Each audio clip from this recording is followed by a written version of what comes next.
The Pokedex for Winds and Waves is going to be the biggest one yet. 5 generations ago, we had the biggest Pokedex, which was 156. Kind of ironic that it was the 5th generation and only 5 more Pokemon than Gen 1 with the original 151. Not sure if Game Freak intentionally did that or if just, that just happened. But anyway, let's get back to the Winds and Waves Pokedex. We have had tons of information recently, which we have been covering all on the channel here. So the word on the street is that the Pokedex is going to be around 300 new Pokemon. Now, this is not including existing returning Pokemon. There will also be returning Pokemon within this game, as we know because we have seen some returning Pokemon in the trailer. My theory is that the base game is going to drop with maybe about 600 to 800 total Pokemon, and then of course the DLC will probably give us a couple new Pokemon as well as more existing Pokemon. Could you guys imagine if we did get the national dex? Now that would make my year, bro. And I do want to say this, they probably will scrap some Pokemon. I'm sure the Pokedex is going to be a little bit less than 300. My personal theory is about maybe 200, 250 Pokemon being the brand new Pokemon. But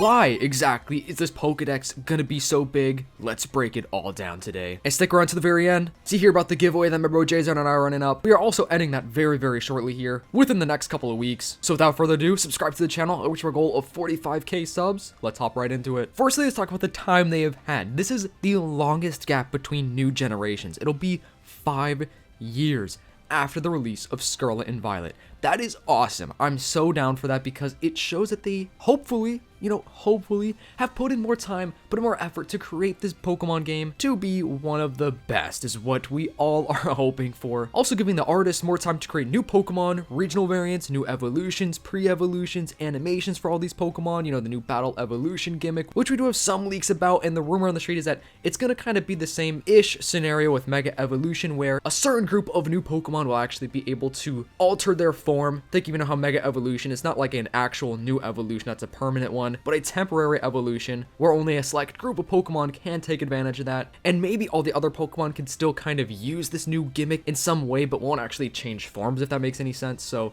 there's definitely a lot that they have to kind of put into that, and I'm not gonna lie, I feel like the last couple generations as a whole, as far as the Pokedex designs, I feel like just have not been the fan favorites. Of course, there have been some bangers in there like Ledge, awesome, Dragapult, awesome. Not saying that the entire Pokedex of Gen 9 or Gen 8 or 7 or whatever are terrible, just saying compared to some of the past generations where it's like banger after banger, I truly think they're trying to lock in with these designs for this specific game and hopefully give us one of the best Pokedexes of all time. Now that's a very hard thing to beat, which let me know, what is your favorite Pokedex? Like what generation you think has the absolute best brand new Pokemon designs? And remember the simple fact that this is gonna be a significantly larger region than any other Pokemon game. We need to have hundreds of brand new Pokemon to avoid seeing the same species of Pokemon everywhere, right? So this diverse Pokedex makes the exploration so much more rewarding. We also are going to be able to explore underwater, so I'm assuming the water Pokemon are probably going to be bangers in this game. I really hope. I mean, I really do love the water type. It's probably one of my favorite types. Also, let me know your favorite type. Let me know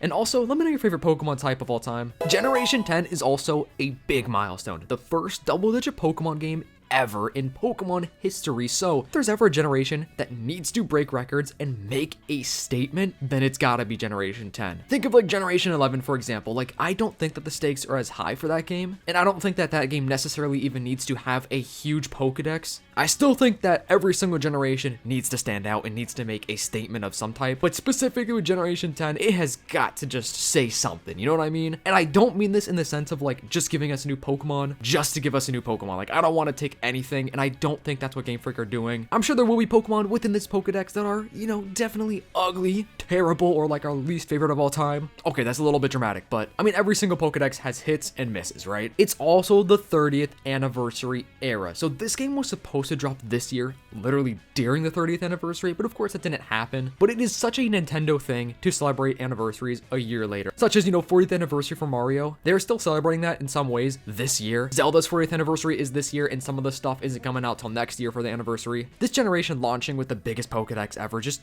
definitely fits perfectly with the celebration, creating enormous hype, and of course, that leads us into merchandise potential. Every single Pokemon, quite literally every single Pokemon that they create potentially becomes a plush, a card, a figure, t-shirt, a mug, literally any sort of collectible. So if they're dropping 300 new Pokemon, the revenue that they will produce and create and receive from all of the merchandise is going to be insane. It's kind of a cash grab for the Pokemon company, Nintendo, whatever. Also gives players a reason to even buy the game, because think about it. Pokemon as a whole would not be able to exist without the games creating new Pokemon and new lore, gimmicks and everything. But without the games, nothing else exists. So they also have to make sure that they're making good designs so people would actually want to buy the merchandise. A lot of the criticisms of some of the recent games is that it's not as fresh, or like it is fresh but it just kind of fails to really go to that next level. So maybe a larger batch of new Pokemon will make the exploration feel way more exciting again. I mean, it always is with the new generation, but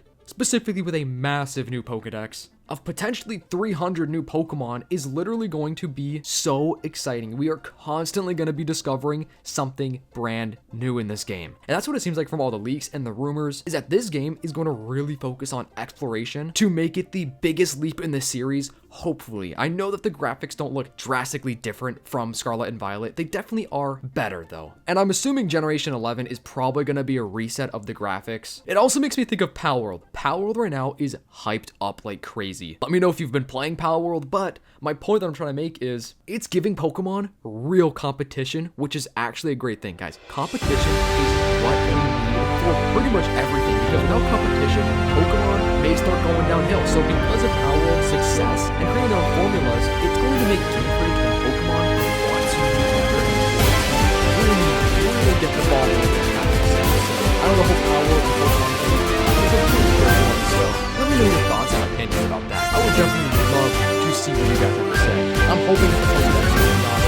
I'm even down to see a lot of regional variants or re-evolutions, new evolutions, because we do have a lot of leaks and rumors of some regional variants or new evolutions. I'm so ready to see stuff. Alright, I thought I'd use the audio for this little recording to get sound a little bit off. I'm recording from my phone because my neighbor have been getting free chopped down for a couple hours now, and your boy needs to finish this video, you know what I'm saying? So I had to go to different bedrooms to record, but Game Freak and Pokemon, I mean, they have been getting some, I guess you could say, hate or just losing some fans because of the games, right?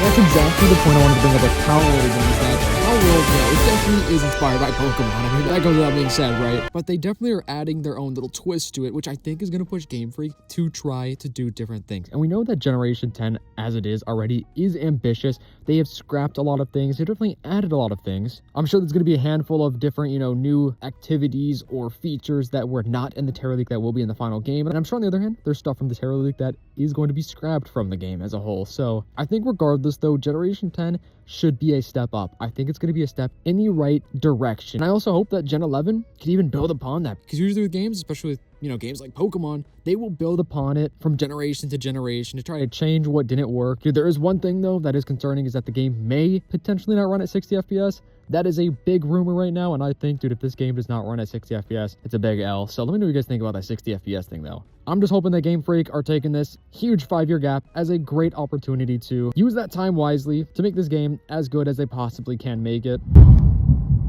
I low-key thought someone just ran into my house with their car. That's insane. So let me know all of your thoughts and your opinions. And make sure to join up the giveaway in our Discord server, guys. We're giving away 2 $20 eShop cards, 100% free to join. Literally completely free. The only reason why it's in the Discord is so we could just keep track of who enters and have an easy way to message the winner. Or I guess I should say winners. So yeah, link in the description down below. If you are watching this far in the video, comment down below your favorite animated movie of all time. I'll see you in the next one. Peace.